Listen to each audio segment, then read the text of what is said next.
وننتقل إلى ملعب 19 ماي بعنابة. حسام العبيدي موفد قناة الوطنية إلى ملعب 19 ماي بعنابة، كيف هي الأجواء هناك يا حسام؟ حسام، هل أنت في الاستماع؟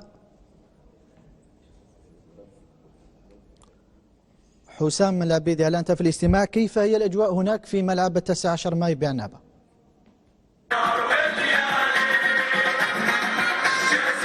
مساء الخير زميلي عماد، مساء الخير مشاهدينا الكرام.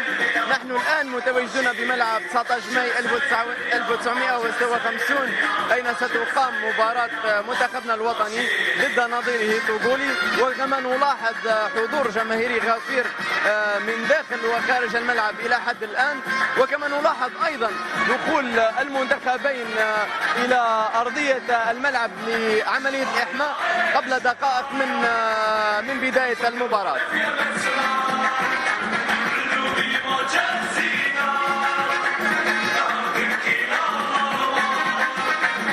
نلتقي زميلي عماد وإياكم في نقاط أخرى ما دام التغطية لا زالت مستمرة.